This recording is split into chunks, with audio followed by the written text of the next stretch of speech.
பெரிய கிரவுடு இருக்கிறதுனால எழுப்புதல் வந்துருச்சுன்னா அர்த்தம் இல்ல. புரியுதா உங்களுக்கு? ஒரு பெரிய கிரவுடு ஒரு கூட்டத்துக்கு வரதுனால எல்லாரும் ரட்சிக்கப்பட்டுட்டாங்க, எல்லாரும் மனம் திரும்பிட்டாங்க, அர்த்தம் இல்ல, அர்த்தம் இல்ல. திரளான ஜனங்கள் இயேசுகிட்ட வந்தாங்க. இயேசு அப்பத்தை பிட்டு கொடுத்தாரு. எல்லாரும் வேண்டிய மட்டும் திருப்தியா சாப்பிட்டு முடிச்சாங்க. இப்ப திபேரியா கடற்கரையில இருந்து கப்பர்நகமுக்கு போயிட்டாங்க. இப்ப அங்க போன உடனே இந்த திரளான ஜனங்கள் அங்கேயும் வந்தாங்க பாருங்க. அவங்கள பார்த்த உடனே 26வது வசனத்துல இயேசு சொல்றாரு, இயேசு அவர்களுக்கு பிரதியுத்தரமாக, நீங்கள் அற்புதங்களை கண்டதினால் அல்ல, நீங்கள் அப்பம் புசித்து திருப்தியானதினாலே. யாரை தேடி வந்திருக்கீங்க? அப்ப இந்த முதல் 2 வசனத்துல 5 வசனத்துல தேடி வந்த கூட்டம் எதுக்கு வந்த கூட்டம் அப்படின்னா, எதுக்கு வந்த கூட்டங்க? அட நம்ம தானே இருக்கோம், சொல்லுங்க பரவாயில்ல. நம்ம பைபிளை பத்தி நமக்குள்ள தானே பேசுறோம். நீங்களே டிசைட் பண்ணிக்கங்க.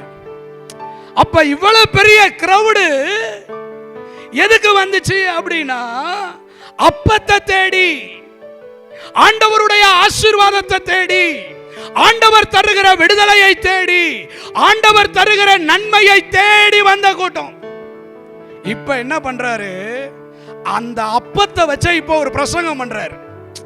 காலையில கொடுத்த அப்பத்தை வச்ச திபேரியா கடற்கரை அருகே 5 அப்பம் 2 மீனை வச்சு 5000 பேருக்கு கொடுத்தாருல. இப்ப அந்த அப்பத்தை வச்சு இப்ப இங்க ஒரு பிரீச் பண்றாரு ஆண்டவர். என்ன பண்றாரு அப்படின்னா, இப்ப திருவிருந்த குறிச்சு, கர்த்தருடைய பந்திய குறிச்சாங்க அவர் பேசுறாரு. இப்ப என்ன சொல்றாருன்னா, நான் தான் வானத்தில் இருந்து இறங்கி வந்த ஜீவாப்பம். என்னன்னு சொல்றாருங்க? என்ன நீங்க புசிக்கணும். நம்ம கிறிஸ்தவ உலகத்துல நம்ம பிள்ளைங்களுக்கு சின்ன வயசுல ஒரு 2 வசனம் சொல்லி தருவோம். அந்த 2 வசனத்துல ஒரு வசனம் வெரி குட், சூப்பர், பாத்தீங்களா, ஜீவாப்போ நானே.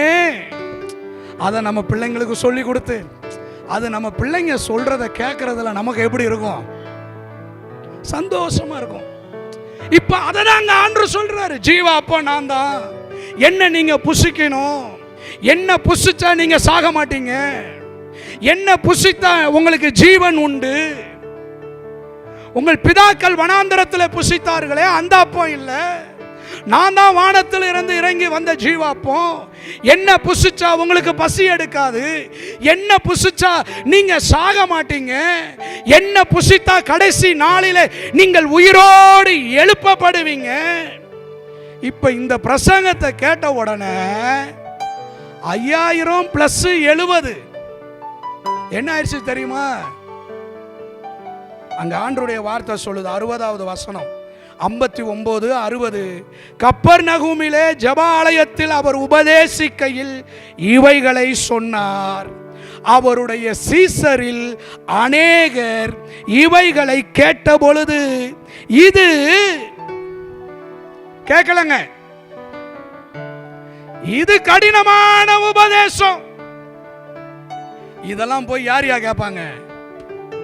நான் ஜான்சன் 2025 இருக்கிற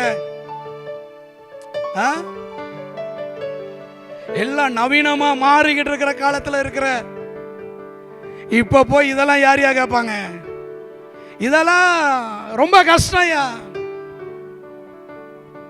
வார்த்தை சொல்லுகிறது, அது முதல் அவர்கள் என்ன ஆனார்கள்? இயேசுவை பின்பற்றாமல் என்ன ஆயிடுச்சு? போயிட்டாங்க. பிரதர் ஜான்சன் 5000 + 70 சொல்றீங்களே, அந்த 70 யாரு? நீங்க லூக்கா 10வது அதிகாரத்துக்கு வந்தீங்கன்னா 12 அப்போஸ்தலர்கள் அல்லாமல் பின்பு அவர் 70 பேரை தெரிந்து கொண்டார். இருக்குங்களா? அது எப்படி சிஸ்டர் பைபிளை புரட்டாமல ஆமான்னு சொல்றீங்க? இருக்குங்களா? பின்பு அவர் 70 பேரை தெரிந்து கொண்டு தாம் போற கிராமத்திற்கு முன்பாக 2 பேராக அனுப்பி உபதேசிக்கவும் பிரசங்கம் பண்ணவும் இவங்க ஊழியத்துக்கு போயிட்டாங்க. ஊழியத்துக்கு போனா அங்க அற்புதம் நடக்குது, பேயெல்லாம் ஓடுது, நோயெல்லாம் சுகமாகுது. திரும்பி வந்து ஃபீட்பேக் கொடுக்கறாங்க, ஆண்டவரே உம்முடைய நாமத்தினால நாங்க பிசாசை துரத்தணும், பிசாசு எங்களுக்கு கீழ்ப்படிஞ்சி, அற்புதம் நடந்துச்சு, அதிசயம் நடந்துச்சு. அந்த 70 பேர் தான் இந்த 70 பேர். இந்த 70 பேர் பிரசங்கத்தை கேட்டுக்கிட்டு இருக்கும் போதே என்ன சொல்றாங்கன்னா, ஆண்டவரே இது ரொம்ப கடினமான உபதேசம். எப்படிங்க?